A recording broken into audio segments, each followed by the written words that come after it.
It's Castro Carty here on Rush Radio, and joining us right now is Barbara Harris, founder-director of Project Prevention, projectprevention.org, the website. Good morning. Thanks for being with us. Good morning. Good morning. Good morning. So tell us about what the project is that you're doing. Am I making it too easy? You're paying $300 to drug addicts to get fixed so they don't have babies. Yes, they don't have to be sterilized. They have to use some type of long-term birth control that's good 8 to 10 years. We don't pay for pills, so it's long-term or permanent birth control. Now, how can you make sure they're drug addicts? How are you going to know if they're using birth control if it's a guy? Well, a guy has to have a vasectomy. That's his only option. Okay. And the women have to put the IUD in or an implant-on device, and they have to go every 6 months and verify that it's still in place. Why is it? Because we've got John Labruzzo, who a buddy of ours who is a state representative. He's coming up at 8:35 in about an hour, and he brought up even a variation of this. If you're taking any welfare money, and I got to tell you, people were screaming racism. They were melting down. They were yelling and screaming. I really want to know what the hell the problem is and what some of the reaction has been when you come up with this. Because some of the stuff that we've heard is people saying, "Oh, well, they're very, very vulnerable." But what about babies that are born to drug addicts? Shouldn't we be caring about them more? Right, and usually those that are yelling out and screaming in defense of the women, they ignore the fact that the babies are the victims here, not the women. Yeah. That's right, even more vulnerable than the women are the children that they give birth to and whose lives are destroyed because their mother had a right to get pregnant. You know, here's my question. They comment saying, well, the woman's state of mind. Well, I don't see them raising Cain when a woman's getting an abortion because they don't even want them having to wait 24 hours or 48 hours before they do it so they can really think about it.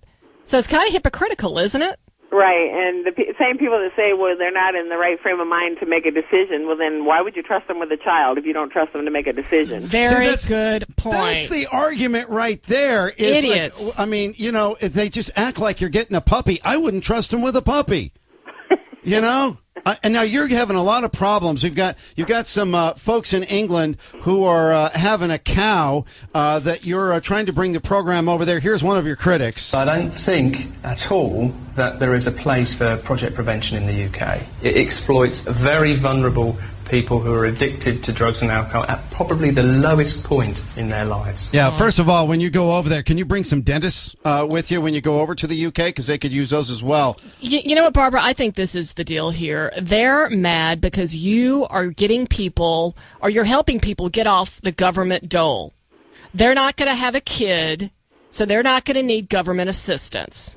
I think that's their problem. Well, actually, if we stopped every drug-addicted woman from having children, a lot of people would be unemployed, right? Mm. Now, really. What we're hearing, too, is here's a drug addict. We have some sound from a drug addict and how they feel about the program. Something that I'd been thinking about for a long time, and something that I'd already sort of made my mind up what I wanted to do, but just hadn't got round to it. I'm going to spend it on overdue rent and a bit of shopping. So the very people that we're talking about... in the basket. Stop it. So the very people that, supposedly you're taking advantage of, they're saying, that guy's basically saying thank you for having a program there, and he's making $300 off of it. Right. There's nothing positive that comes to a woman who gives birth to the 8 children. The woman we adopted 4 of her children, she has 8. Well, she has none of them. There's nothing positive that comes to the life of a drug addict who has 8 children that are taken away from her. Typically sends her deeper into her addiction because she feels regret about ruining the life of yet another child. So this is a win-win situation. Yeah. These women don't want to be having children that are taken away from them. They're just living the type of lifestyle where they're not acting responsible. So we offer them money, it gets their attention, and it keeps them focused long enough to follow through and do what they know they need to do anyway. So, and it's idiocy again for these people to say, well, these women aren't in their right mind, as far as getting sterilized, but they're not in their right mind. And what happens when you're doing drugs and you're whacked out? A lot of times you're raped because you're not even aware of what you're doing, and a lot of times you have sex so that you can get the drugs, which means you're going to get pregnant from that. Right. Yes, most of the women who we're paying our prostituting, and if they have 8 children, they're by 8 different fathers, and they typically don't even know who the fathers are. And, not to at breakfast time to go down another row, but you can use your imagination when you're doing that and your child is in that house and they're 6, 7, 8, 9, 10 years old and they're exposed to God knows what danger are you putting them in with those kind of perverts in the house? Yeah. Hey, thank you so much for being with us. Give us your website again is projectprevention.org. Yes. Very good. Well, good luck with it. Great work, Thank and you. we appreciate you doing what you're doing. And do Thank you. bring some dentists over to England. They could use that help too. All right, thanks, Barbara.